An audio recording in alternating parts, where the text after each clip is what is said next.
Guys, what's going on? We're going to come on for a minute and talk about an old case from 1996. Man, that's old, right? 1996. We're battling the wind out here. It's Jonbenet Ramsey. I know a lot of y'all will remember this case. And just imagine if true crime was like it is now back then, how much digging would have been able to do. A whole lot, right? So they're doing the new DNA testing right now, and they had a thing on it about 15 hours ago, put out by 48 hours, and it's about this. The dad did a little talk and about finally being able to clear his name and his son's name. That's what he feels. That's what he's saying. And that it'll finally clear it, and then he'll finally find out who did this to his baby girl. And I know everybody's had their own theories of the mom and, the wedding in the bed, that it was rage and all these different things. But I think if she would have been the one, she would have said it before she passed, right, in 2006. I think she would have came out and said it. But, 1996, a long time ago, this was a billionaire from that, Microsoft company or whatever, lost a lot of money. Basically lost his career, everything, right? And it's just been very sad.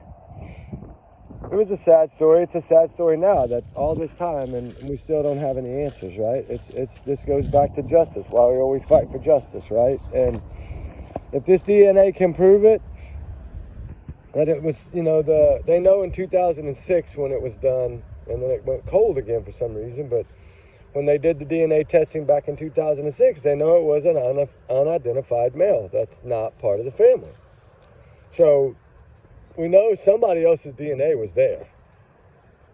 So I don't know, a lot of people thought it was the gardener, and some other people thought it was the other guy that worked on the property, and the long-haired gentleman, and there was just so many people that they speculated, right? And we don't really know who yet, but I think we're going to find out. I really do. I think DNA is at least going to prove that it was someone other than the father or the mother, because we know that it's an unidentified DNA, and it doesn't belong to the brother either, which was 9 at the time, I think, when it happened.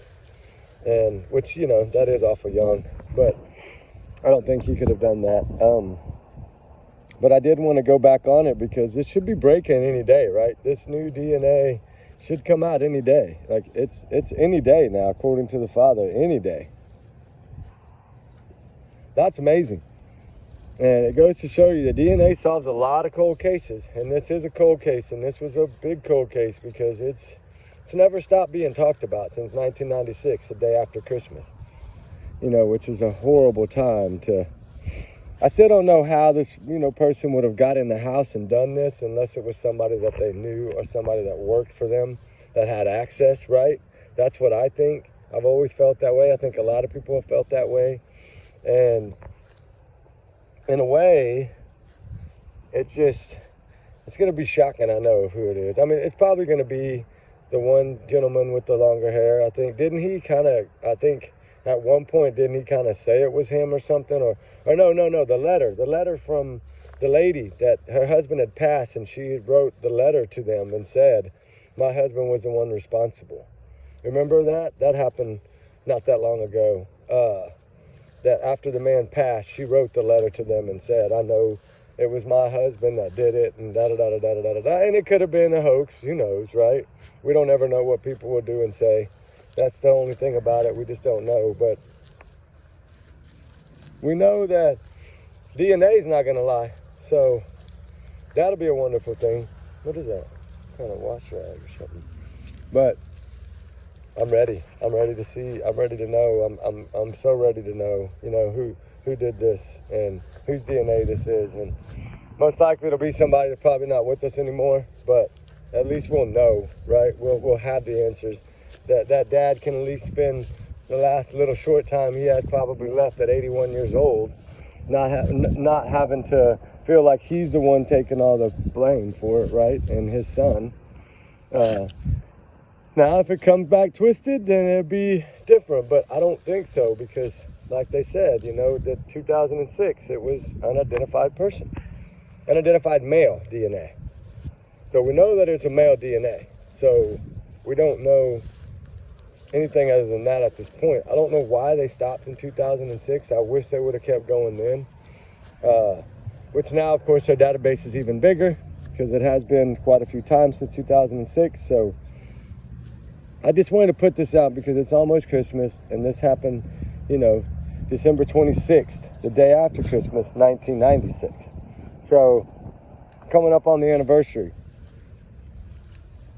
So that's why I kind of wanted to put this out now. And I've been wanting to do it for a while. I just haven't done it. And I'm like, now I'm trying to go back through and cover all the stuff, you know, that I haven't covered. And, you know, like the American couple that was found in Tenerife, the one that their yacht got stolen, that's a horrible story. I still don't believe that the 3 that they arrested in that, which they said they won't release no information on, I don't think they're the ones that did it. I really don't. I think they just pinpointed it on somebody and put it on them because they were ex-cons or people that escaped from jail. I mean, I don't believe it was those 3.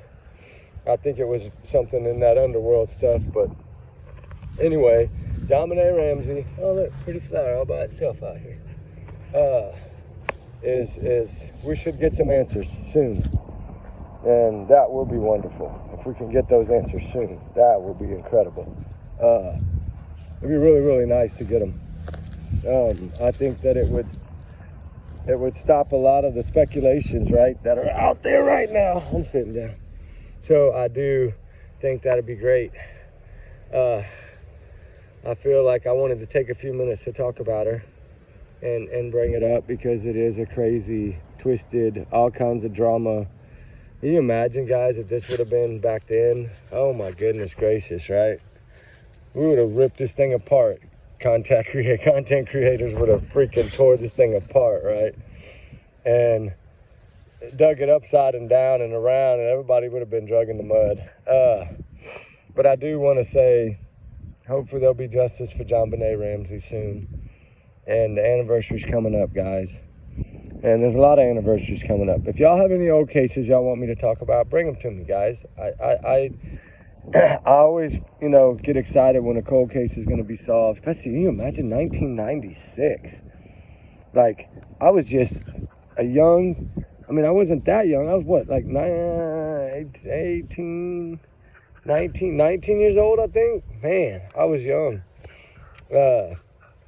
So I do feel that I wanted to give a little bit of time about it, and hopefully we'll get some kind of information out of it, and hopefully this DNA will prove whoever did this, and then justice can be done, and at least the family will know. What's left of the family will know.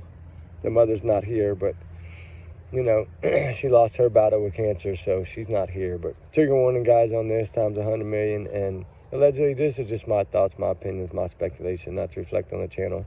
Y'all's comments, y'all's and y'all's alone, not to reflect on the channel. We do our research together, and DNA is coming. I'm so excited. I can't wait, right? I cannot wait for the DNA. Ruby can't either. So, all right, guys, y'all have a wonderful day. We'll talk later. I just wanted to come out for a minute and talk about Jonbenet Ramsey, and hopefully justice will be done finally after all these years. All right, y'all have a good holiday, guys. Merry Christmas to all. All right, we love y'all. We appreciate y'all. Thank you so much. We'll talk soon. All right, bye.